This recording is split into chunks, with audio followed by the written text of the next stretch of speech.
Hello, everyone, and welcome to the show. It is Local Chat, episode 208. That's right, 208 times that I've tried not to come. I don't know. Oh, dear Lord. All right. Speaking of not coming, Kyle, how's it going? It's good. I've How long? Come How many often, hours? But I come here. I don't know. I don't know what's going on anymore. I'm doing good. Let's end it there. Okay. Ian, when's the last time you came? Well, you know, everybody's been doing dry January where they're not drinking any alcohol. I'm thinking about just doing like a real no jizz 25 all year long. Let's see how backed up we can get it. I was doing jerk January, and boy, am I wrong. Wow. You know what? You open this. Vaseline will help. I came across some TikTok, and it was like a podcast clip, and it was a bunch of dudes, and they were talking about some challenge. And I think the challenge is that over the course of a month, like the first day you jerk off one time, the second day you jerk off 2 times, and you have to go all the way through the month. They were like, it's not possible. There is a document It's necessary on my Google Drive called my God, Will. called November Tracking. And Will. This is too far. And it was, what is it tracking? It's just calories, right? It's just calories. It You're was on a me diet. and 2 coworkers when we worked at a place together. It was Chris. It was clearly Chris. I am not answering any names, Oh my God. but It's just gone too far. Yeah, we Straight tracked a lot of people are things in that wild. document. It's pretty wild, Dear that data Lord. set there. Our next PowerPoint presentation should be a presentation of the data set, and I just don't name. I just call it like John 1, 2, and 3. Because It's gonna be like that. It's gonna be like that tech billionaire who's been tracking him and his son's midnight boners. well, the best part about it is there's we had specific categories we were tracking all together, and then each of God. us had a wild card category that we had to guess what each other's was at the end. Oh, wild times. Speaking of wild times, I have had a wild time here at my new apartment. Setting up, I switched my HP server, that little HP I bought at the IT recycle place in Jacksonville, Florida. Reuse IT IT Jacks. Shout out to them. Fantastic place. They rock. There's a place near me. It's like near me, but it's like 50 minutes away that we were going to try to go to when you were here, and it was a little too far. Yeah. But I really want to go there because I keep looking at pictures online. It seems like a similar style place, but on a different scale. Yeah. And I'm like, I would like to go to that. So I will say just real quick, to further shout out Reuse It Jacks, they do have an eBay store. and their prices are just as good on there. I don't think it's their full selection though, but they have a lot of stuff on there. So if you're not in Jacksonville, you should look it up anyways. You may find some great used computers and this monitors place and looks stuff there. sick. This Yeah, is it's awesome. amazing. Next Extra Life, we'll go down. It's an awesome please. store. They have like old. It's like old everything. Yeah. Wow. Yeah, they have great stuff. And Yeah, they have a little museum section. Yeah. It just makes you look at shit and you're like, oh, I should do that weird project I've been thinking about doing with a random computer. Yeah. Yeah, because that HP I think I got for 100 or 90, something like that. It was 90 or 100, and it's like, isn't it like an 8th gen or a 9th gen or something? Yeah, like I think i5. it's an 8th gen. 8th gen i5. So I over this past week, over the weekend, converted that into a Linux server, Ubuntu 24, whatever the latest is. And then I have I did it through this tutorial because I was setting up a Minecraft server through AMP, which lets you set up servers. I can actually technically set up like a Reforger server on there, and like has a bunch of all these instances. It's basically what all those it's the same sort of interface as all those online places where you rent servers and stuff like that. So I set up a Minecraft server, was playing around with that for a bit, and then I spent like 4 hours trying to install Docker, understand Docker, link my Linux server to my Synology NAS to get the drives in there mounted to have Plex in a Docker container. And I got very close, and then I got very angry, and I deleted everything and just reinstalled Plex on my Synology because I was just like sick of it. So yeah, I need to do a second run at it. But I think the problem is you installed Ubuntu, which you shouldn't have. And the reason why I say that is that's like installing an OS and then trying to add all the stuff on top yourself. Whereas if you did like Unraid or TrueNAS or Open Media Vault, it would have given you like a server only front end, and then Docker would have been enabled. And then it's literally like a really nice UI to do all that. So I honestly, you're close enough. I would wipe the server and go to Unraid or TrueNAS Scale or whatever. Yeah, I'm back at the drawing board. I was just like, hey, let me follow this tutorial, like, because I had done something else. I was like, let me follow this tutorial through the end and see how I like the product. And I had done one before where I was trying to set up a Plex thing, and I didn't like the way it was doing it. So I think I'm just gonna see if this. I like the AMP. I think it's called AMP, and I like thing for it for the Minecraft server. So I'm gonna see where else that is installable, and then probably go with TrueNAS or Unraid. And put it all together. But it was a neat learning experience putting all that stuff on there and basically reading everyone's comments on how like don't run Windows 10 as your server. It's not meant to be on for a long time. Yeah. Like even Windows Server is not that good. So. Yeah.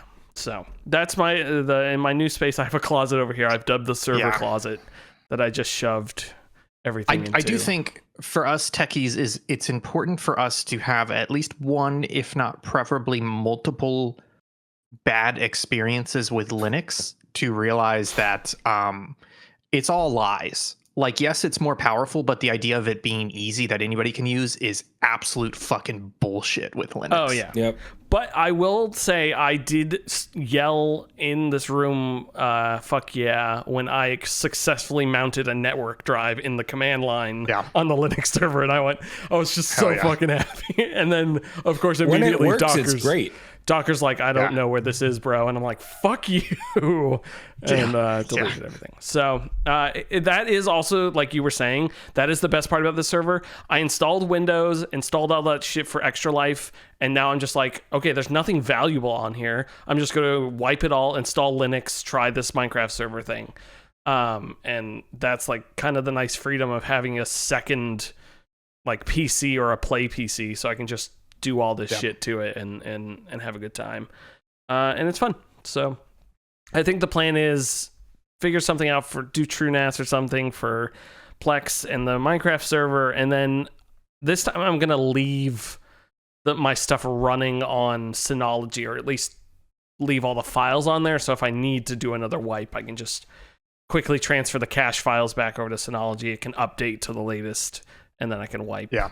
Because that's all I care about, is it just marking like what I've watched, what my like up next stuff is, so I don't lose all that sweet data. And then my other little chit chat here, just want to shout out Ian as someone who's just moved. After Extra Life, I purchased that screwdriver, that electric screwdriver that you had, and that thing is a workhorse. So good. I grab it more often than I grab my drills. And it just puts everything back together. It put my couch back together. It put this desk back together. It's wonderful, and I love it. So it's like work. Let me just shout it out. It's Works, WORX, WX240L. I was telling Will this, the reason why I got it shortly before Extra Life. Because the Nerf blaster I was working on, I was having to screw it and unscrew it a lot, and I was like, I didn't want to use my impact. It's too much torque and it's big, and I was like, fuck it, let me find a good, cordless electric screwdriver. And I went on to YouTube and found some people who were doing tests, and this one guy was like, hey, here's 7 different electric screwdrivers, and long story short, this screwdriver came in second at like $25 to $30. And the first screwdriver was like an $80 Milwaukee one. And then everything else was like half the battery life, half the torque. So it's just like a little fantastic cordless screwdriver. It's so cool having it. Yeah, it rocks. I've never had one, but I want one. I seriously get one. Awesome. And the other part is, the best part, it also just works as a normal screwdriver. So like you don't have to use the part of it. So if you're like being careful at the end, you can just like hand turn it a little bit. It's half off right now. It's only $25. Hell yeah, get that shit. So yeah, I'm setting up my new office. I have Ian, you'll be excited. I have a new table behind me that I'm gonna do all my painting at because there's a little window I can vent out of. And then can you move the mic stand and just show me the table a little bit? There's the table. Oh, it's wider. It just looked exactly like my table, the hobby table that I got in Baltimore. But yeah, that's great. That's perfect for it. And so I got my other workbench. I got a bunch of tools. My uncle had passed away last year, and he had just got into modeling, and he was an electrician. So I got a bunch of stuff from that he got, and my dad keeps being like, he was never one for expensive tools, and it's all like these plug-in Dremels and stuff like that. So nice. I'm like, fuck yeah, putting that together. And he had a little airbrush, like tiny little compressor thing in airbrush. So perfect. I'll use that, see how it works. Because for Christmas I got that new compressor, the like nice airbrush compressor. So now that I have windows in this room, I can set all that stuff up, have airbrushing and everything, and then it's gonna be a good time. So, and the other thing I'm excited about is I have so much room to put like a green screen behind me and all that shit for streams. I can do film more stuff here for Subpixel. So very excited and happy to have the new space. And OnlyFans too. And OnlyFans. I'm spreading everything, folks. The butter, the toast, the legs, the toes. The toes. Yep, you're gonna see the webbing of my toes, everybody, because you're about to not be. That is the chit chat corner. We're gonna go ahead and close up the chit chat bag and throw it off a cliff. Speaking of cliffs, Ian. Actually, no. Fuck you. Wow. I'm gonna go with Kyle. Start with Ian. You always start with me whenever I'm on, and I hate going first. I to be fair, I only start with you because, I always start with the person who has talked the least, so I can like balance out the podcast. But if you don't want to go, I can let Ian go, and we can both shame him. Okay. All right. We'll do that. I'm actually interested in Ian's games this week. Okay. For once. Wow. Yeah, I've kind of been dabbling. I've been dabbling around. So one of the games I've been popping into every now and then is Armor Reforger, which has a huge resurgence of popularity right now. Their player base has basically like 10x'd over the last month or two. They're super popular on all the socials. Will and Zach refuse to play with me anymore. I have left multiple messages and they are all ignored. You have not left a single message. Yes. In the Brothers of Armor, I'm like, hey, let's do Arma this weekend. Nothing. There's at least two. On the 10th of January. The 10th of January. Yeah. What was your response to that? On exactly. The 15th, I sent a Drewski video. Yeah. So I hopped in a little bit of servers, but I don't really like playing that game by myself, especially in multiplayer, because then you're kind of at the whim of some randos and you have to be a super like extroverted person on the mic to be like, hey, let's buddy up and have some fun times. And that's not really me. But I have hopped into a couple servers sometimes to have some fun. One of the things I have been having fun with Armor Reforger is Game Master mode, which if you're not familiar with it, Game Master is it's basically a way for in a server, one person has the ability to spawn in enemies and spawn in vehicles and resources, and the other people are playing in that server. So they can like go to a town, spawn an enemy squad, and then say like, hey, your objective is go to this town and clear it out. But it's also really fun in single player because I like to go in there and spawn like 30 enemy guys and then spawn like 5 friendly guys, and then I spawn in as one of the friendly guys, and the 6 of us have to go and clear this town. So it's actually a really fun way to like hop in and try out different weapons and do different maps and mods and things in just like 25-30 minute stints. It's not as good as playing with Will and Zach online, but like I said, they refuse to play with me anymore. So maybe one day we'll play some Armor Reforger. We really do need to, though. It's crazy that like we couldn't stop playing that game, and then we stopped, and then 3 months later, the whole community, the whole fucking world blows up about it. Anyways, the other game we've been playing is called Click Click Bomb. Have you guys heard of this game? Sorry, I misheard that first click. This is a it's a fan-made Giant Bomb themed clicker. So Giant Bomb is a gaming website, and they mentioned that this had been made for them by a fan. It's basically just an idle clicker game, but it's pretty cool. It's got some cool like tongue-in-cheek elements. Like one of the things you can unlock is you can unlock a video player, which just pops up in the background of the clicker, and it's just the Giant Bomb video website. So you can like click and play a Giant Bomb video in the background of this clicker. The thing it does really cool is it has cards. It has a card mechanic. So you're like purchasing card packs, and those card packs will be like +1 extra click, times 2 clicks, things like that. But then you can combine the cards. So if you have like 2 of the same card, same rarity level, you can combine them, and that gets you like a better card. And then there's like a weird stock market mechanic and stuff. So I just want to call it out. If you're into clickers or idle games, this is like a quick 2.5-3 hour one that is really cool, has some cool little ideas in it. And especially if you're a Giant Bomb fan, you don't have to be, but if you are a Giant Bomb fan, there's a lot of little Easter eggs in there and cool stuff like that. I don't know about you guys, but I've been craving a good idler incremental clicker game. I don't know. You guys have that urge for those types of games sometime? I have that last Norp Apogee. Yeah, that one was super fun. Sorry, I don't know why my camera keeps cutting out. Figure it out. It's okay. I'll keep going. The other game I've been playing, I think I forgot this at some point, and it kind of surprised me when I realized it the other day. I forgot that there are other VR games besides VTOL VR. Like, just completely forgot about it. And I happened to see this game that's in my library. I've played it a little bit before. And honestly, I was seeing some TikTok clips for it. And so I was like, okay, maybe I should try this out again. Called H3VR, which is the nickname for it, but it's typically called Hot Dogs, Horseshoes, and Hand Grenades. Have you guys heard of this VR game? Yeah. I've heard of it. I've never touched it. Will, you have any experience with it?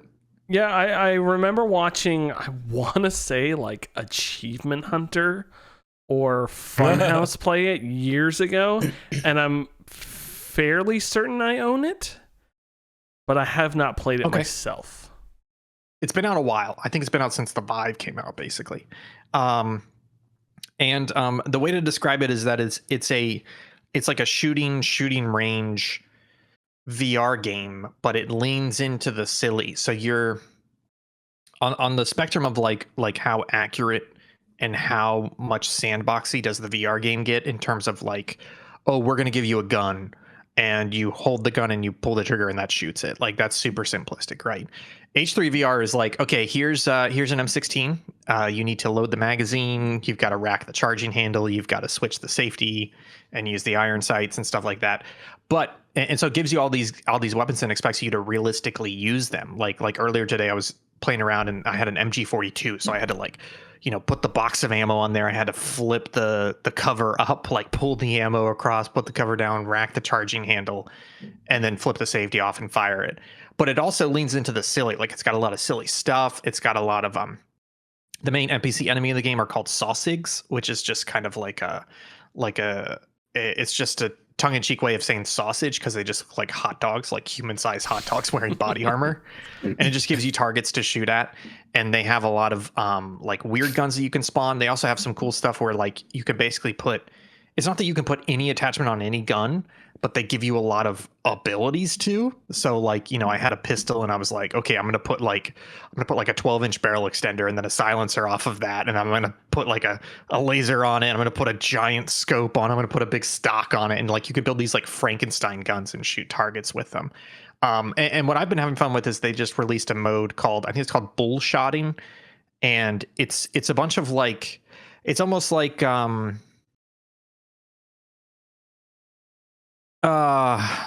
Yep. Kyle, what's that game with the sassy British narrator and it got remastered recently? I know you like Stanley Parable.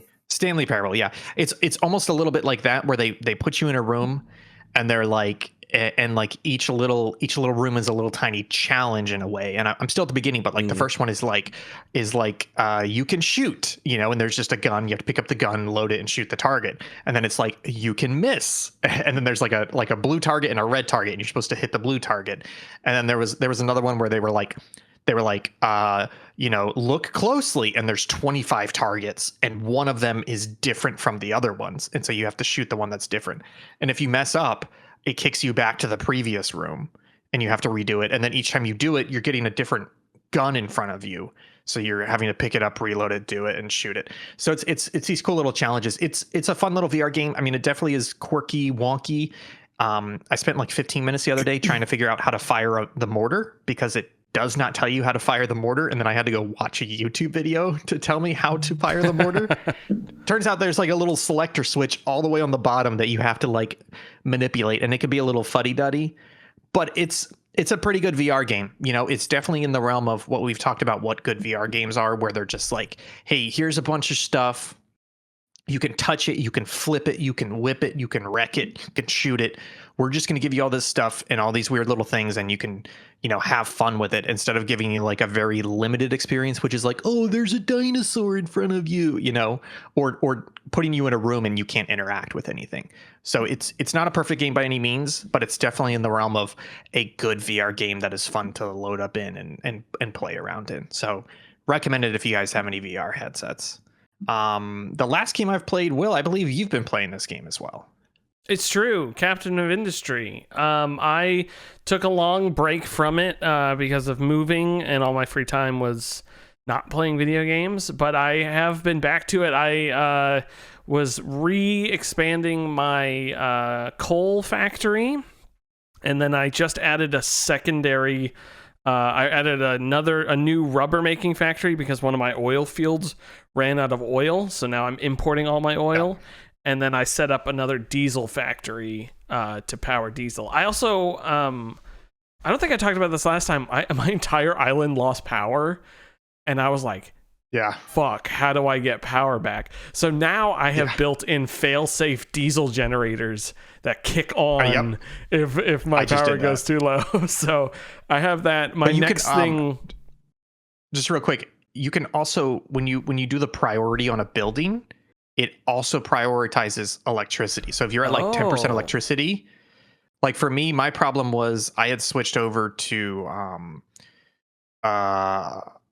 I'd switched over to burning diesel for power, but I also needed water for steam. Mm-hmm. Sorry, I'm getting it backwards. I'd switched over to steam power, so I was using whatever, coal or diesel, whatever, to burn the water into steam and then run the turbines off of that. But when I hit a power hiccup, the water pump stopped working.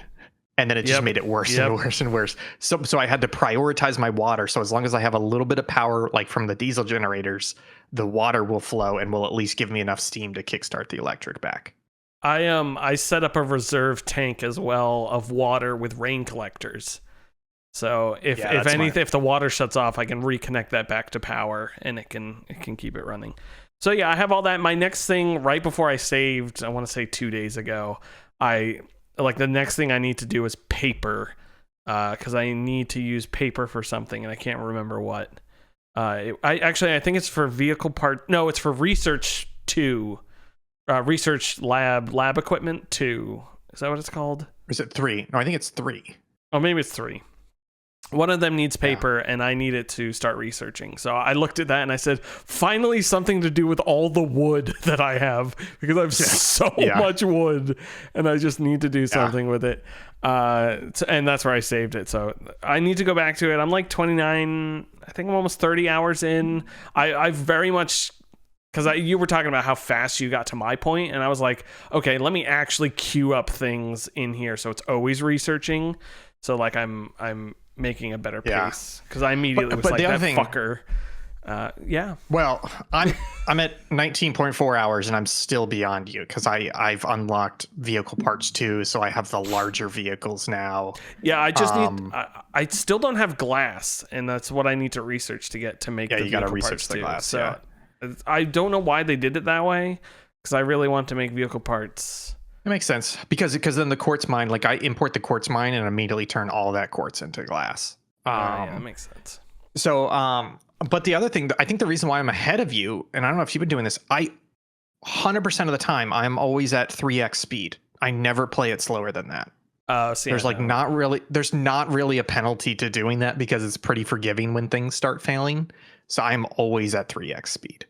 I keep the game paused when I'm building things, and then or 1x speed, and then sometimes I do 2 or 3. I don't know. I'm not the type to. Actually, I say that in RimWorld, I basically play on 3x speed. But I'm not at that point. It doesn't feel like I'm speed running it though. That's the thing. It just felt like 1x and 2x were too slow for me.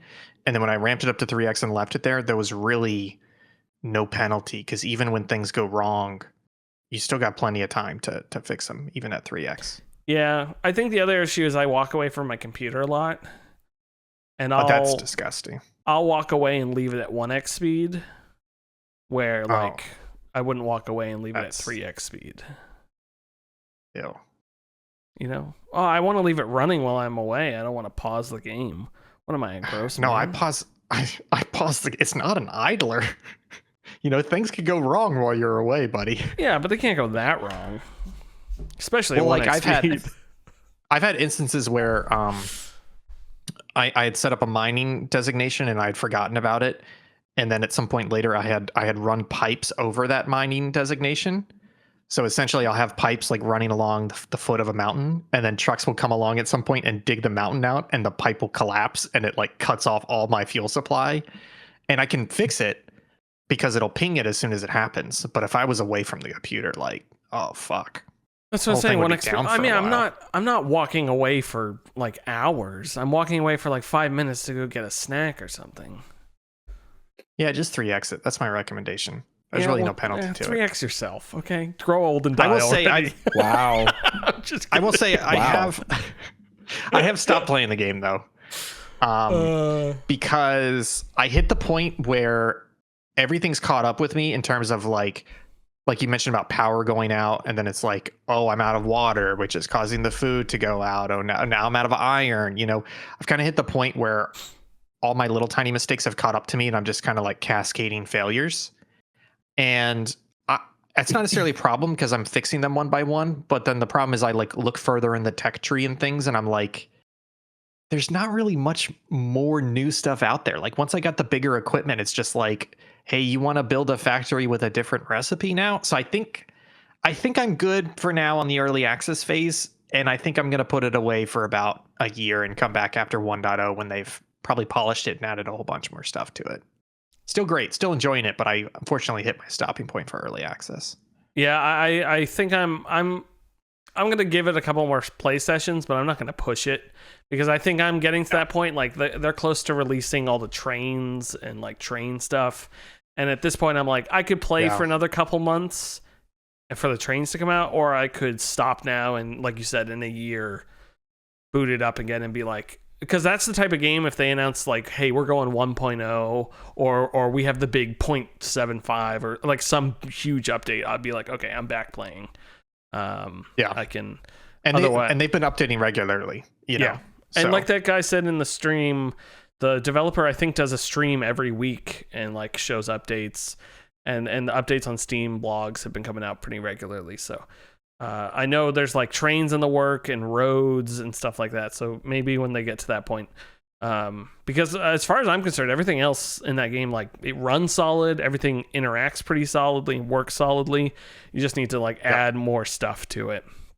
And so I highly recommend Captain of Industry. Very fun, especially if you like those types of, you know, Factorio shapes, Dyson Sphere program, that type of stuff. I have been playing video games this week, including Captain of Industry. I've also been playing Minecraft a little bit. I'm on the precipice of jumping. I'm so close to jumping. Buddy, don't spin up your server first and we'll do it together. I know. I just want like people to sit down and get on my server and we just start playing Minecraft. Sometimes I think about when we had that survival subpixel server, I think about that beautiful Viking style house that you built that had the wheat field in the front yard and then like the hay stack roof. It was so gorgeous. That could be us, brother. It could That be. could be us. I still have that world. We could load that world up. Yeah, I just want to play Minecraft, and I keep like I sit there and I like chopped down a tree, built a little house, and I was like, "Fuck, this is so good." And then this is mostly spurred by one of the streamers I watch is playing Minecraft for the first time. It just like they're our age, and it just Minecraft skipped them over. It wasn't in their friend group. They've played plenty of survival games, and they just didn't play Minecraft. And I've been watching him play it, and I'm like, this game. Like I was looking at updates in the past 5 years, they've added so much to those games, and it's just wild. And I want to play it. And I think we should all sit down and I'll spin up my server, send it to all the peeps, and we can play some Minecraft. We should do a Tuesday of that. Oh, maybe Tuesday we'll do that on kickoff. Tuesday. That's a good. After we have Watto's Not funeral. this Tuesday. No, this Tuesday. Actually, this Tuesday. No, I can't because I don't have Minecraft on my work PC. Yeah, not this Tuesday. Well, maybe we'll get started without you. So there's Minecraft. I've also been playing 1,000 Times Resist, which is a game that Ian and Jake. Wait, who had it as the game of the year? You had it as game of the year. Kyle, you've also played it, correct?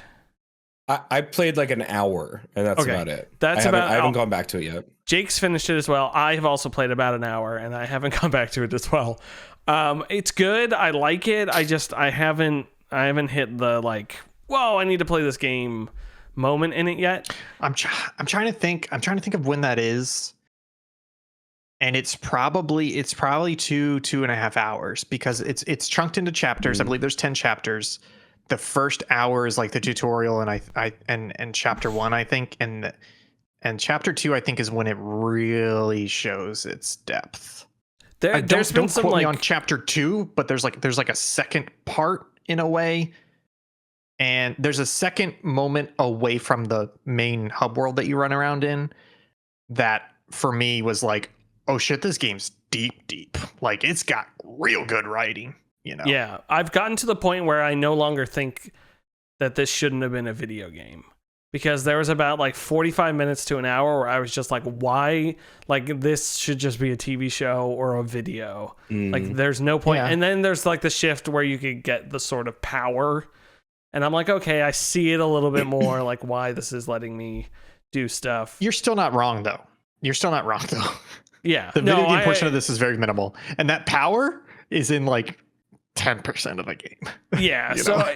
And at that point, it comes down to the medium of accessibility. I'm like, oh, this isn't a TV show because the people who wrote this aren't in that sphere and can make a TV show. This is the way they're expressing it, and it's honestly better than reading it in a book, because books suck. Am I right? No, but like this is their medium, and they're doing it, so it's cool.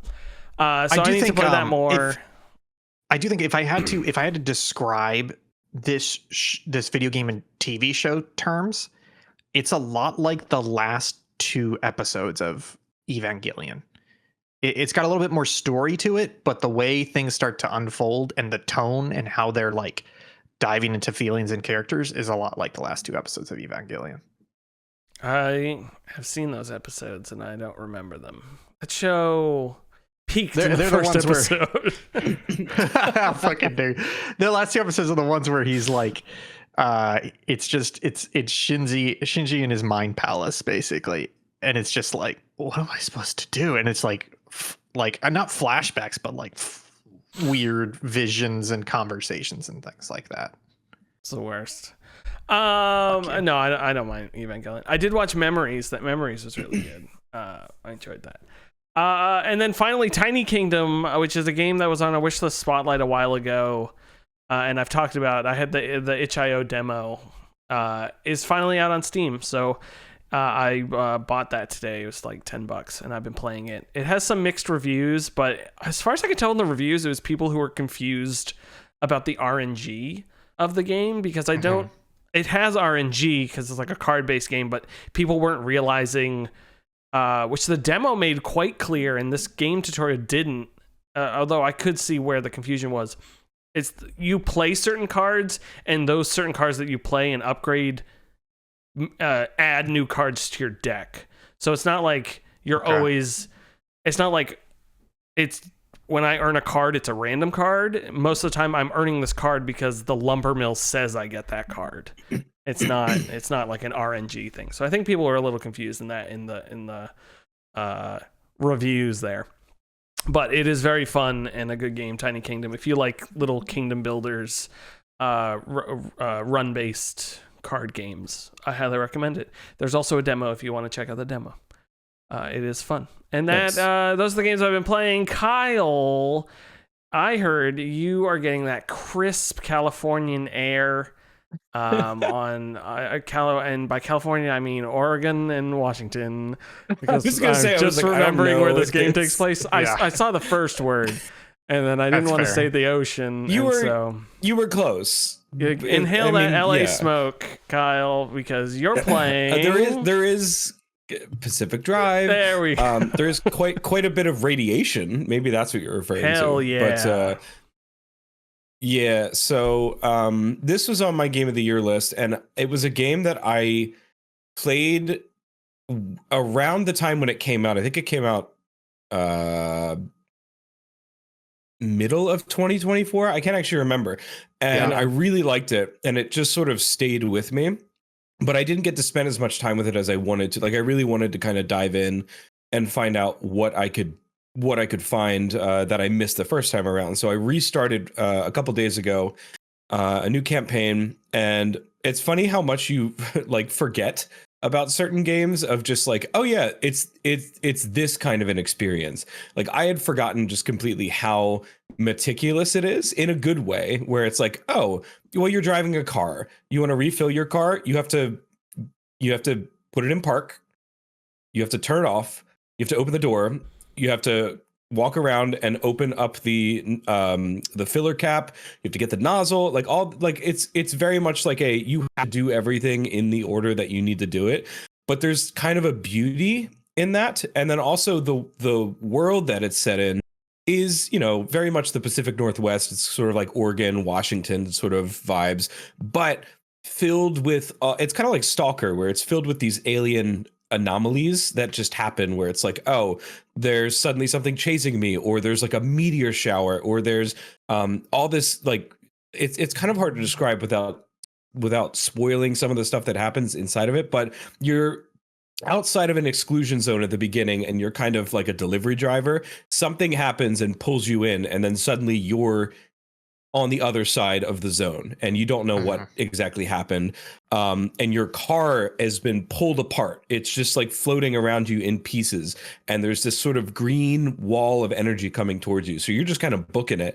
You find this old mechanic shop, and there's someone on the radio who's like, what, like, who are you? Why are you here? Like, how did you get here? And it's kind of unraveling this mystery of these people who decided to live in this zone for various reasons. And the acting is surprisingly very good. Like, and the writing is really good too, which is super rare to find, I think, in an indie game of this size. But it holds through all the way to the end. And there are different paths you can take, and the mechanics of it just work really well for me, which is weird because normally I don't like tedium in games. I like to do stuff. It's like, okay, this just works. Like, I don't have to think about it. But something about the meticulous nature of the way every process happens is like satisfying in its own way. So I'm just having a really good time coming back and playing it again, and being able to spend more time with it is great. I definitely recommend it, even if you just play it for like 2 hours just to check it out. It's a pretty cool experience, and the art direction's really nice. It's got a little bit of kind of like a Firewatch style to it, like where it's not cell shaded, but it's that sort of like cartoon 3D kind of like sheen over everything, but it looks gritty at the same time. It's really interesting. And then the way you can customize your car is awesome. I mean, you can make it it's like a full on like jalopy. Like when you get it, it is like a piece of shit. But then eventually you can get better stuff, and you can like heal the car, and then the car itself has some really interesting ties to the main mystery of the story. It's very cool. So I definitely recommend checking it out a little bit. Ironwood Studios, I think those are the guys that developed it. Fantastic job. Really, really great. And I think it's their first game, which is crazy, but it was really, really good, which is awesome. And then the next game I played again, which was on my list for Game of the Year, I think it was like number 5 or 6, was Neva. And it's a really Neva. What is that from? It's from Batman. Alfred. Yeah, Michael Caine. Neva. That's actually just about his life. No, Neva is like a short 4-hour experience, little side scroller. It's more of an artistic experience than I would say anything else. It doesn't do anything particularly amazing. It's sort of the culmination of all the different aspects of the design of everything, the aesthetic. The music is incredible. It's really, really beautiful. And then the art style and what they're able to pull out of that style in terms of the story that they're telling. I think, don't quote me on this, I'm pretty sure the only word that is said in the game is Neva, which is the name of the kind of wolf that is with you throughout the game. And it starts off small, and you're in like one season, and you sort of go through all the other seasons of the game in these chapters. It's really short. You can beat it in 4 hours, but it's beautiful, and it's just such a cool little experience. Very Journey-esque, but with combat. And some puzzle things that are a little bit more complex than what Journey was able to offer. But it's all single player. You're not like paired up with anyone. It's just you and this wolf creature that grows. And every chapter, the wolf gets bigger and can do more things within the chapter. And it's just a nice sort of unfolding game that I don't know, just kind of stuck with me, and I wanted to play it again. So every once in a while, I'll do the same thing with Journey, which I can beat Journey in like 9 hours or in like 90 minutes. And I just love sort of going through that experience with just a random person. And this is kind of that same thing, but for a single player experience. So I definitely recommend it, even if it's just, you know, you just want to sort of dip your toe and just hear the music and get a sense of the style. I can't, you know, have enough praise for this game. I think it's great. Nice. Cool. I know what you mean with those like replay cravings. I feel like the Minecraft thing I'm getting right now is a bit of that. I tend to, and Ian knows this very well, every couple of years be like, I should replay all the BioShock games. Or like, I was just recently replayed, I don't think I'm going to keep playing it, but I played the first like 2 levels of the 2016 Doom. I'm like, yeah, it's time to like hit up some of these levels again and refresh. So I feel like it's the time of year where we're past the Game of the Year stuff. And it's like, hey, let me check out stuff I missed last year. Let me play old classics and get everything together. Well, folks, for sure, those are the games we've been playing this week, which means it's time for the news, which means I get to play our news theme, which sounds like this. Time for the news, gaming news. We're gonna talk about video games. Perfect. Ian Gibson, news reporter. You left your press hat off camera, but that's okay, because on camera is your mouth. Tell us the news. That's right. First up, we've got a rumor from Daniel RPK that Sony is casting for Middle Eastern actors because the next God of War game will be set within Egyptian mythology and not Norse mythology, and not Greek mythology of the original series. How do you guys feel about, I know you guys like God of War, the new God of War, the nude God of War. How do you feel about heading towards Egyptian mythology? I like it. That's cool. I still need to play Ragnarok, which is the second new God of the War. I played a little bit of it, and then I haven't played it at all after that. The little bit that I played. And as far as Karen really liked it, and she beat the like hardest boss in the entire game. She's crazy. As far as the as far as the Egyptian stuff, I think that's really neat. I feel like that's the next place my mind goes to after Greek and Norse is like Egyptian. So question. There's been 2 newer God of War games. Were both of those Norse? Yes. Yeah. I mean, they dealt with the only like Greek stuff they dealt with is him like dealing with his past, but they didn't. No, I understand that. Flashbacks, yeah. But this is supposed to be a trilogy. They've said that a couple times. So it's kind of weird to me to change it for the third one. I do not know how much in trilogy. I'll look it up. I'm pretty sure they've said this is a 3-game series.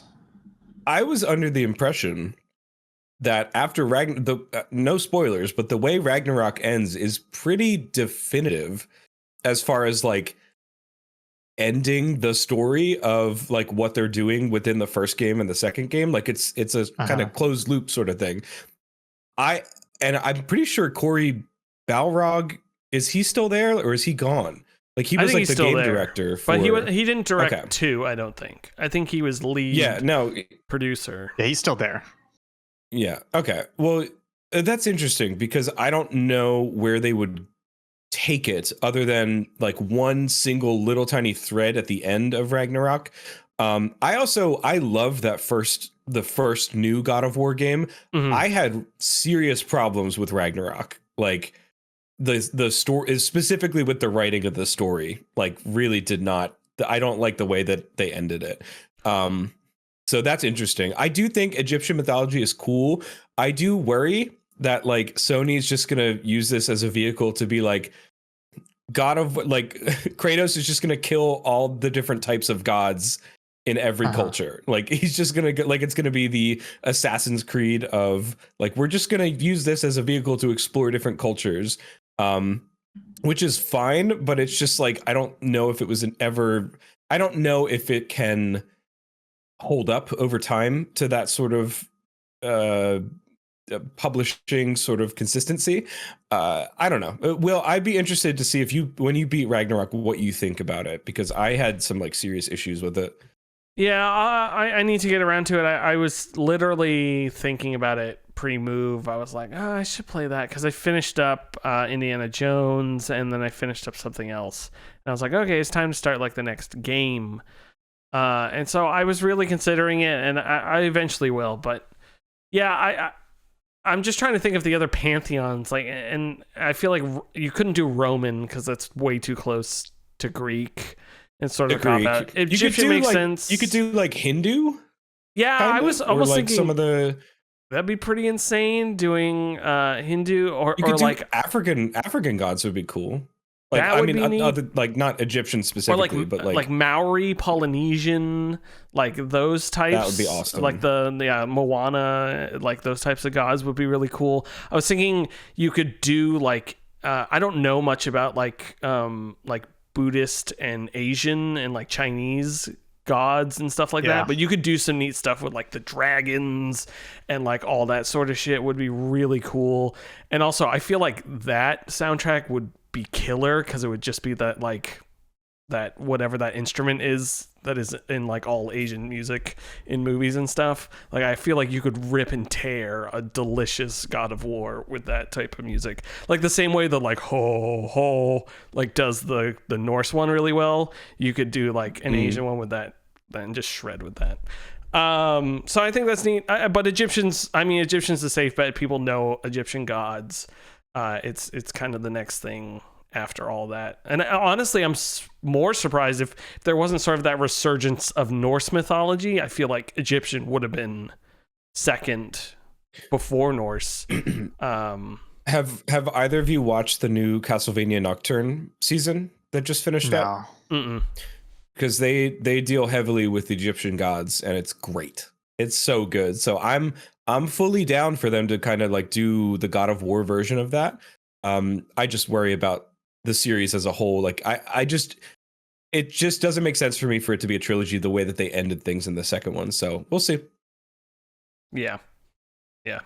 So it took me some Googling, but I did figure out where I had the idea that it would end with 3. And actually it's crazier than that.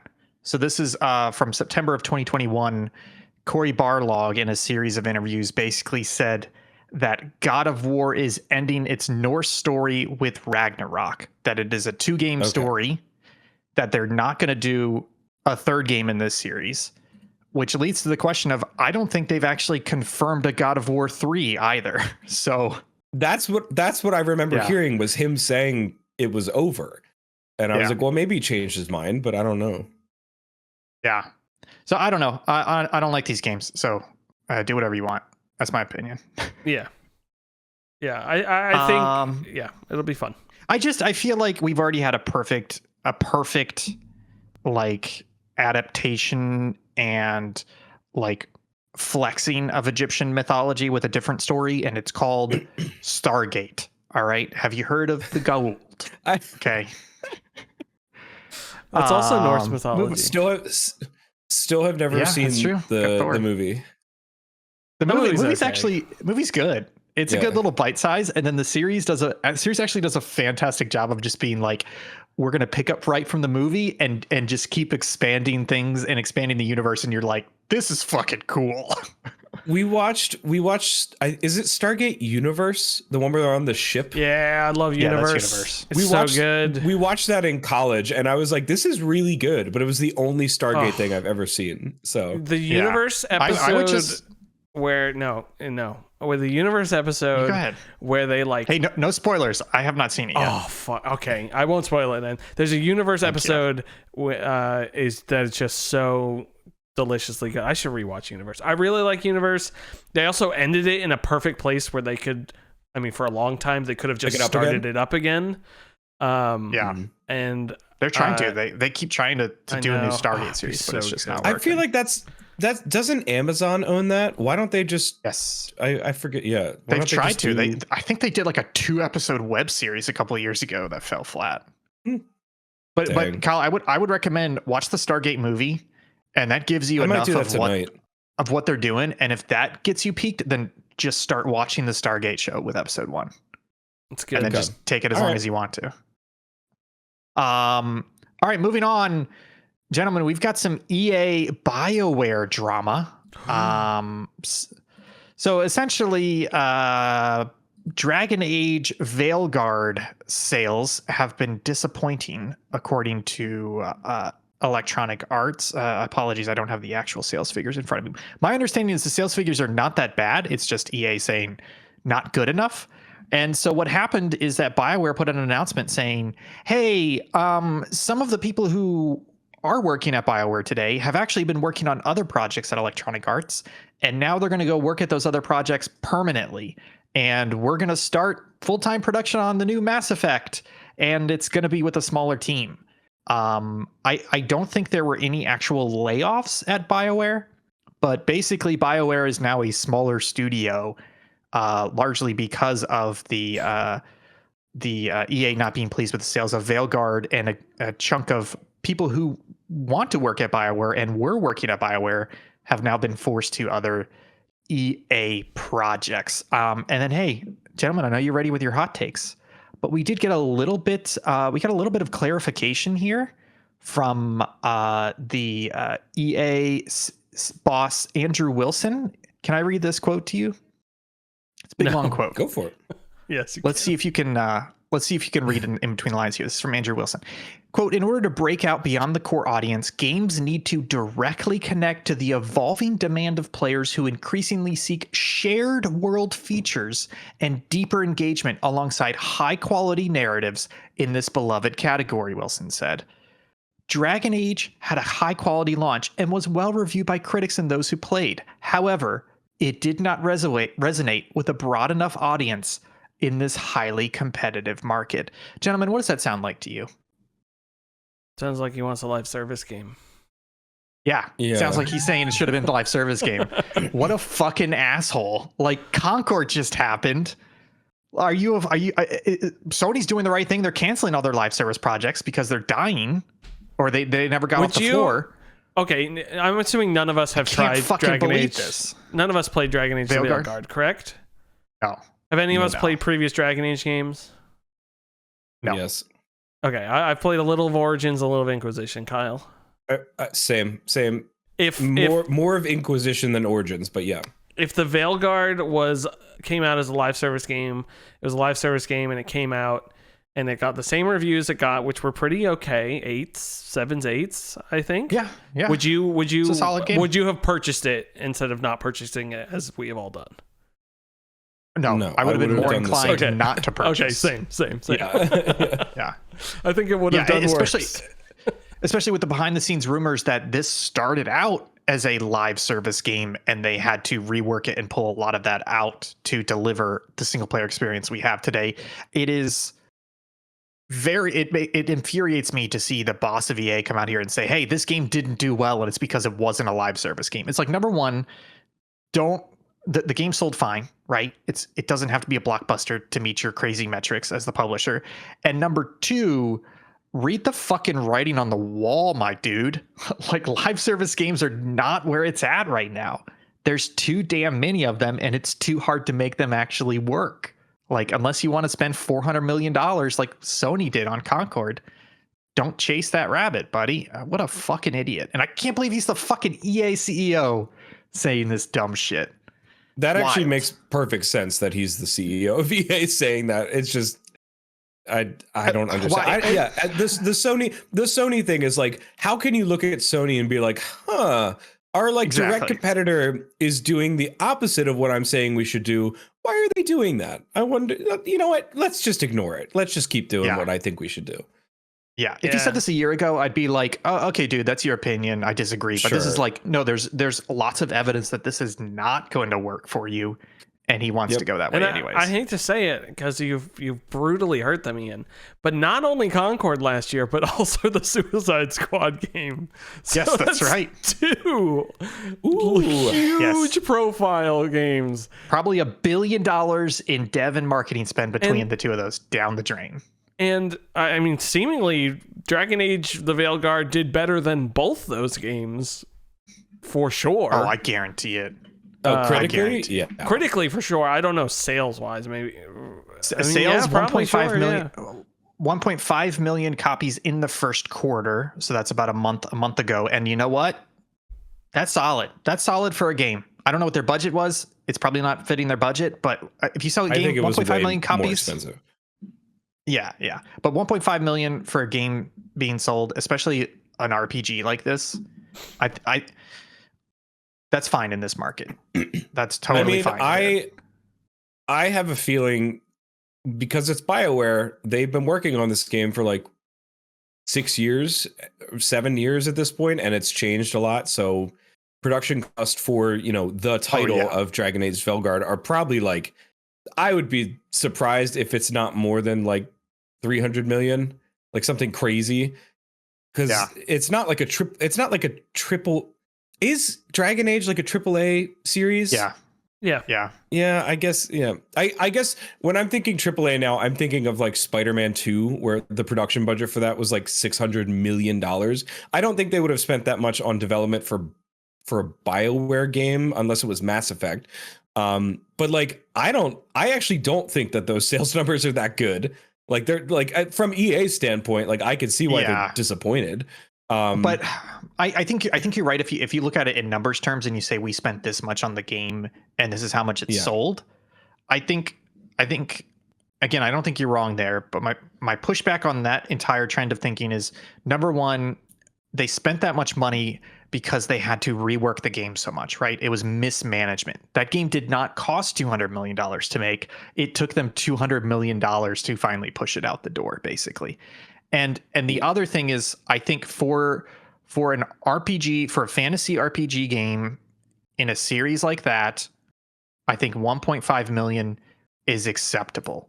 I think they were probably expecting it to do a lot more than that because they're trying to compare it to blockbuster titles, and they're looking at the budget and saying, how many do we need to sell to make up for this budget that ballooned way out of control? So I think you're right numbers wise, but I think they're just. I think 1.5, you should look at it and be like, yeah, that makes sense. That's okay. That's not bad sales numbers. Didn't Inquisition also do incredibly well sales-wise? Yeah, it did. I think that's also what they were trying to compare it to. I don't know what. I think Kyle's looking up the sales numbers. Hey, that's Well, game of the 12 million. year. 12 million sales. Yeah. Lifetime.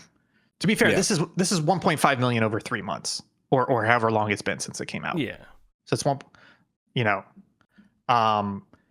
so yeah, we'll have to see. I think I think the big takeaway from this is EA is just like Square Enix, where I think they keep mismanaging their studios and then putting like unrealistic sales figures around it, sales targets, and then shitting on the studios and making them suffer. I think the bigger concern here though is I was listening to the Jeff Gerstmann podcast earlier today, and he talks about how BioWare had Anthem, they had Andromeda, pile of shit. They had Anthem, pile of shit. Veilguard appears to be a pretty good video game because of the pivot they made, but like we talked about, it's not a moneymaker. They've got Mass Effect 4 next, but with a smaller team because they've just been gutted a bit by Electronic Arts. I don't really see them being able to deliver on Mass Effect 4 well enough to keep that studio open. I think they're going to shutter after Mass Effect 4. That's what I'm looking at. I shouldn't say shutter. I think EA is going to shut them down after Mass Effect 4. Mass Effect 5, please. Andromeda was a wonderful sorry, game. yeah. They're going to call it Mass Effect 4. Oh, but for yeah, sure. It's the fifth They're going to one, call it Mass Effect, not Andromeda, just to distance themselves. 3+1. Yeah. Over Remix. 14. Yeah. Fuck. Yeah. So I'm not making a Destiny style prediction here because I don't want to make it true, but I think BioWare is going to be dead shortly after the next Mass Effect game. That sucks. I should. I actually wouldn't. I wouldn't be surprised if we get an announcement that something with Mass Effect is happening, as far as like, hey, we're bringing in some other studios to help. And then after that, I would definitely not be surprised if they're like, we're scaling back BioWare. And then a little bit after that, like, hey, it's gone. That would make sense to me. Yeah. It's just a shame because it Veilguard, like you're saying, it's getting good scores, like mid 80s. It seems to be a good to great video game, a return to form for them. But it's a combination of too little, too late, and you still have an evil handler, and their shadow cast long over that studio. So sorry, BioWare, you really got to knock it out of the park. You really, really got to knock it out of the park with Mass Effect. I love that you put the graphic up, Will. Yeah, that's the new one. BioWare shuttered after next Mass Effect. Okay, I'll stand by that. Let's go for 2 for 2. You better. You hey, said it. guys, do you remember the ESA and how they used to do E3? Yeah. Well, E3's not back, but taking place next April 2026 at the Fontainebleau Resort in Las Vegas will be Icon, the Interactive Innovation Conference, which is a, quote, first of its kind event designed to connect visionaries, thought leaders, and innovators from across industries to harness the power of interactive entertainment. There's going to be some big names there, such as Amazon Games, Disney, Electronic Arts, Epic Games, Microsoft, Nintendo, Microsoft, Sony Interactive, Square Enix, Take-Two Interactive, Ubisoft, and Warner Brothers Games. However, I did look at this. It's an invite-only event. So you can sign up to say, hey, you should look at me, but they're only going to reach out to certain people for an invite. And it feels like it's going to be more of a DICE type of thing where they're kind of doing industry conferences as opposed to sales floors and demos and game demos and things like that. So how do you guys feel about Icon, which is not quite the E3 successor, but it's a big ESA industry event? How do you guys feel about it? I feel like it should be pronounced Econ, because the we has been conditioned everyone to pronounce 2 I's as E. Econ. And it's Econ. It's IICON, all lowercase, is how they're calling it. They should call it IICON. If you go on the website, the actual logo is an I with a square and then an I with a dot. That's how they're differentiating it, apparently. iSquareI.com. All right. iSquareI.com. This feels like a last-ditch effort to make another show, and then it probably won't do well, and they'll stop. Yeah. I don't know. I mean, I don't think this is a bad idea. I think they have the stink of killing off E3 on them. but if I was in the industry, especially if I was an executive in the industry, this feels like a cool way to get all your executive bros together, maybe director level and up, and kind of just have a, hey, let's look at different trends, and maybe we'll have some different industries come in and pitch what they're working on. Maybe there's an Unreal showcase, here's our next engine, etc. I always felt like E3, so E3 started as a retailer show. We're going to show this to GameStop and to Walmart and to Target to hype them up about video games. And then it became a consumer show. And I think there's a place for an industry show where it's not about wowing consumers. It's about getting together and talking about future trends and what your companies are going to try and do towards that. And to have these other players move into the space and say, hey, maybe Nvidia will be there and be like, hey, we're gonna talk about some of our new, Tensor Core, DLSS, et cetera, not to announce it, but to pitch to these companies like, hey, rasterization is dead. It's all about frame generation now. So I would love to go to this just to attend these conferences. Like some of the discussions they've got to be having. It's like that the slideshow that we did the content share of a couple weeks ago on local chat, where it was an investor. It was an investor who's into tech, and he made I don't know if you saw it, Kyle, but he made like 140 slide PowerPoint and shared it with everybody, talking about the decline in game sales over the last couple of years, and basically saying, "Hey, stupids, it's not declining because people went back to work. It's declining because we're kind of in a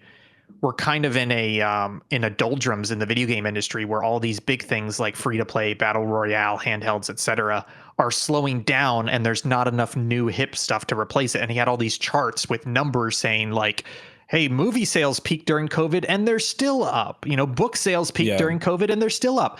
Video games peaked during COVID and oh fuck, they're down over the last 3 years, year over year. Like things are different here. And I would love to go to a conference like that, like an hour, 2-hour talk where it's somebody walking through that.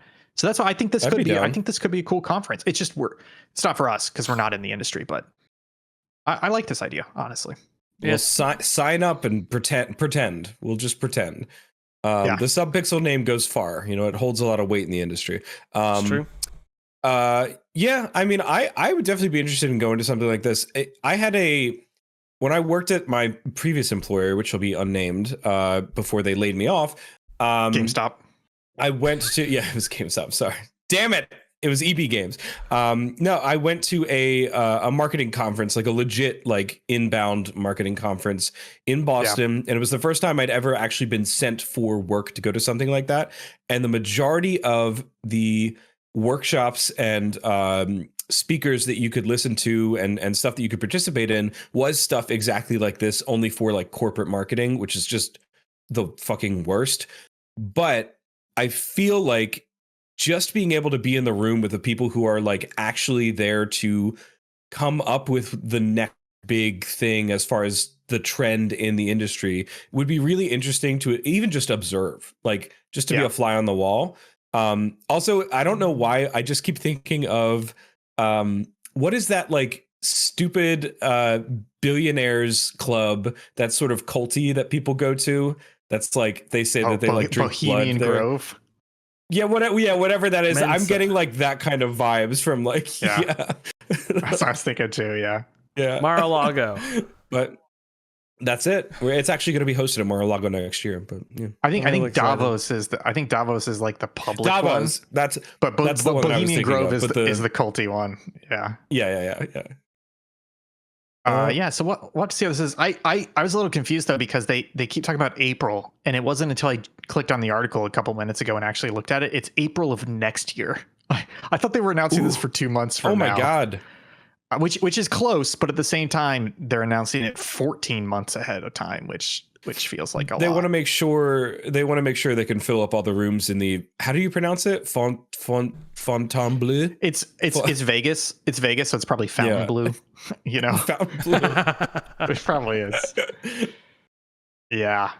Man, speaking of Vegas, I would love to go to CES, but we'd have to do some shenanigans to get a badge there as well. Yeah, that'd be fun. We'll talk to our friend Joanna. She's been there a couple times. She's got the inside scoop, maybe. Yeah. Folks, speaking of some hot new hardware tech, we've got some Switch 2 news and a little bit of a rumor here. I shouldn't say rumor, but some new information. First up, Nintendo says they are putting measures in place to prevent Switch 2 scalpers. Nintendo's president, Shuntaro Furukawa, was asked how Nintendo plans to ensure a smooth launch for the console. This is from Video Games Chronicle. And he said that Nintendo has made preparations based on its past experience and plan to prepare enough Switch 2 console inventory to meet demand. And he said, quote, "We will take all possible measures based on the experience we have accumulated to date regarding scalpers and the like. We are making preparations." I was thinking about this the other day. I feel like, okay, PS5, major problem with scalpers. Xbox Series X, Series S, mostly the Series X, problem with scalpers. Even Nintendo going all the way back to like what 2017, 2018, like the mini NES and the mini SNES, huge problem with scalpers and the amiibos and things. I really hope they've solved this, but this is just such a pervasive fucking problem that I feel like the only way they could solve this is to have like 30 million of these ready to be sold day one. What do you guys think? Yeah. I think it's going to be hard to sort of, I don't know, that you're counteracting a problem that is, it's not like it's a problem like a leaky sink and you're just going and fixing the leaky sink. You're counteracting, when I go to fix a leaky sink, the leaky sink isn't trying to avoid being fixed. Like yes, that is an issue. It's like with hackers and stuff like that. They're constantly trying to outmaneuver you to do stuff. So I think it's a lot harder than just saying something, but it is nice that they've come out officially and said like, hey, we're trying to do something about it. So at least there's that thought. Yeah. I feel like that's also that's partially like a performative thing for investors to be like, yep, don't worry about it. We're going to be okay. In reality, it's like if we can move enough inventory and have it ready by the time, then sure, it'll be better. But there's always going to be scalpers. Like it's impossible in this day and age that there's not going to be. I thought they were going to, because I didn't read this before we started talking about it. And I was like, I wonder if there's like some like maybe a deal that they're making with certain retailers just to limit inventory to obviously like one per person or something. But I don't think it's going to be anything like that. It's going to be a numbers game. Yeah. So there's rumors from a Nikkei report, who I believe is like an industry analyst studio, who said that they had planned to launch the Switch 2 in late 2024, and they've been basically manufacturing them the whole time.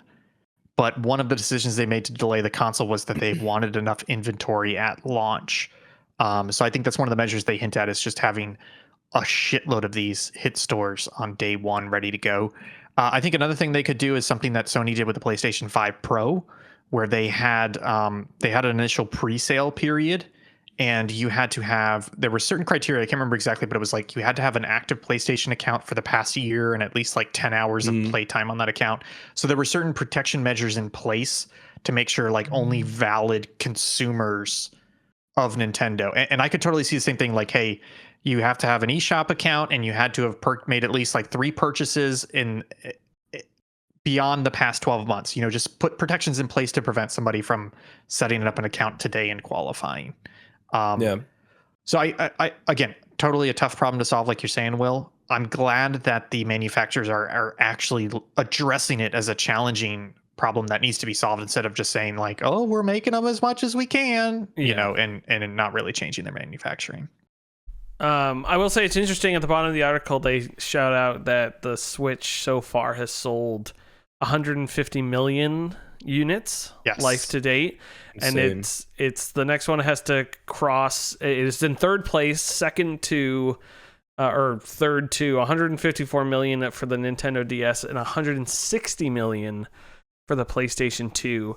Do you guys think yes the Nintendo Switch 1 will eventually pass the 160? I think so, for sure. Eventually, yeah. I think they can all that sell stock is still out there.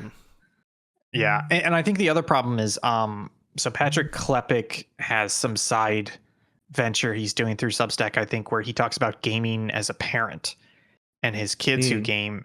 and he's been doing interviews, and he's been tweeting this week about how he's been talking to some other parents and talking to kids, and there's not a lot of hype for the Switch 2. Like a little bit of a confusion, the kids being like, oh, it looks the same as the Switch 1. What does it actually get me? Like even the new Mario Kart looks the same. And parents being like, they already have a Switch. I don't need to buy them a Switch 2. And then there's also some conversation of, the Switch is super popular. There's kids who don't have a Switch yet. Those parents probably won't hold out until the Switch 2 in the holidays for $500. They'll probably just pick up a Switch Lite now for $200. And I think that'll be true for the next couple of years. So I don't think the Switch 2 is not going to be as successful. I do think the Switch 2 is going to have a very slow start compared to the Switch 1's like meteoric rise. And part of that is going to be people still buying Switch 1s. I think the Switch 2 will be like it'll be the transition point. So in like the middle of the Switch 2's life, that's when people start being like, okay, let's get a Switch 2 now, not little Timmy a Switch 1. And it'll be like that slow upgrade over. It's like same with sort of like Xbox One into like, or sort of how the 360 sort of transformed into the Xbox One. Yeah. But it won't. It's not a situation where it's like NES to SNES, like crazy leaps and bounds. Like it's a smaller scale. So I think they're planning for it, and it's better than being like, oh God, we're not selling anything. What's happening?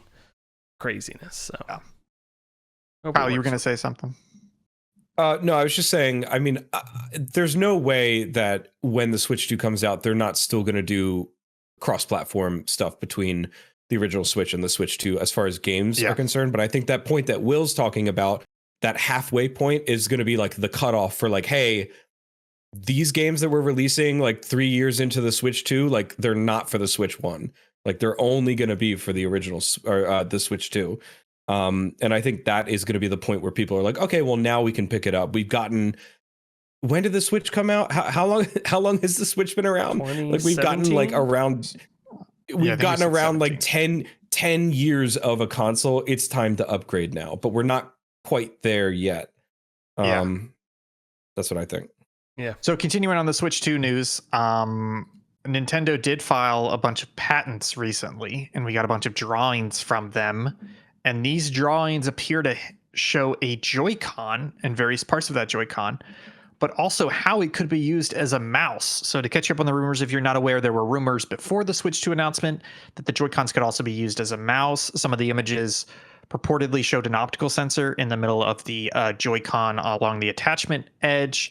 And then there was also a portion in the Switch 2 announcement where the two Joy-Cons skated along a surface standing on their attachment edge, basically inside the hand strap, in almost a mouse-like fashion. But to be clear, nobody was holding them, and they didn't explicitly say mouse. But anyways, these patent figures, they show the Joy-Con being on its side, somebody holding it like a mouse. Index finger is on the bumper. Middle finger is on the trigger, so that would be your left click, right click.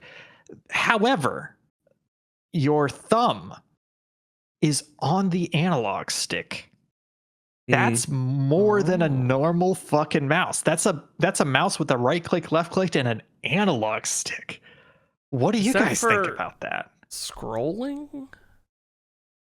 Maybe instead of a scroll. It feels like if you have a desk or something in front of you, right? So you got your hands out, you got your thumbs on the analog sticks. It almost feels like weirdly like it could be for not that it is, but like it would be like a VR thing where like you're turning or not a VR thing, a on rails kind of thing, right? Where it's like you can turn or whatever, and it's like mapping the surface for turning and stuff. That I'm sure it's more than that, but I could see something like that happening. You're looking at figure 28. Is that the one you're looking at? 20 figure 28. Well, 28. But it looks like this the left hand is like looking around and walking, and then the mouse is the like going forward and backward walking, and then you're clicking on stuff, almost like that's your like right hand weapon you're doing stuff with. But I don't think you're wrong. It's just if you're using the right hand analog stick to look around, then what are you moving the actual Joy-Con mouse for? Yeah, that's true. That's the thing where I'm like, what are you going to use that analog stick for? Like, either they're going to fuck it up and make it so you can't actually move the mouse, or it's not letting you look with the mouse, or they're doing something extra with that analog stick. Yeah. I don't know. I don't know. It's wild. This is I will say this is that thing that we talked about this on one of the local chats maybe 3 months ago or 4 months ago, where I was like, there has to be something to separate the Switch 2 from the Switch 1 in terms of hardware. Like there's a thing that Nintendo does where it's like, hey, you can only do this weird little thing that probably 90% of developers will never use, but Nintendo devs will. And it's like the killer app for their first party games. And I think that this is definitely that. So yeah, I'm interested. I totally agree. My only concern is they need to treat it and enforce it better than Sony does with the DualSense. Yes, because the DualSense is fantastic, but they do not force enough people to use it, and so you get maybe 2-3 games a year that actually use it worthwhile. And my concern is they could have a fantastic Joy-Con mouse here, but there's not enough games that actually take advantage of it. You know. Yeah. There's another picture. Unfortunately, it's not in the set that I linked, but I saw it elsewhere, where they essentially showed the 2 Joy-Cons, again, the connection edge down, going into what looked like an iPhone-sized charging dock. So you would put the two Joy-Cons connection edge down into like a little charging dock to connect and charge straight them. Down. Yeah, like straight down, like just click right into it. And that's pretty interesting, because it's not a problem that I've had, but I know a lot of people have problems with this, and I think it's a valid concern, which is that unless you go to third-party accessories, I'm not even sure Nintendo has a first-party accessory that does this. The only way to charge the Joy-Cons is by attaching them to the console itself. And if you've got multiple sets of Joy-Cons but one console, that means you're having to like swap them out, and you can't charge multiples at the same time. So them providing an actual dock, either built in or just as an accessory, would be nice as a little charging dock. Yeah, even the one I have that charges 4, it is Nintendo like licensed, but it is not made by Nintendo. It's the Hori one, I think. So and those came out. Excuse you. Yeah, and I think those came out late too. Like I want to say at least a year after. That's slutty. I was gonna say Hori. Come on. Yeah. So that's part of my hope. Is this is total bullshit conjecture here, but they delayed the release. They've been manufacturing for a while. They delayed the release. We know that there's a shitload of accessory companies with specs for the Nintendo Switch 2, because that's where all these leaks are coming from.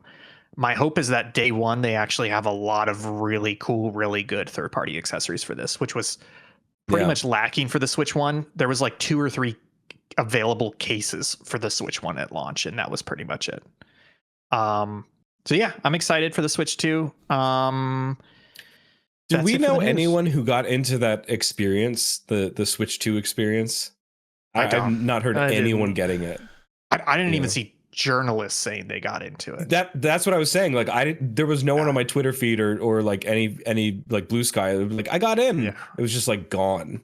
Which honestly, it's kind of nice. It must have been a true lottery. They may have a separate press event, but it's nice to see them being like, no, true lottery, and we've only got a limited number of slots here. Yeah, that'd be cool. Yep, that's it for the news. Sweet.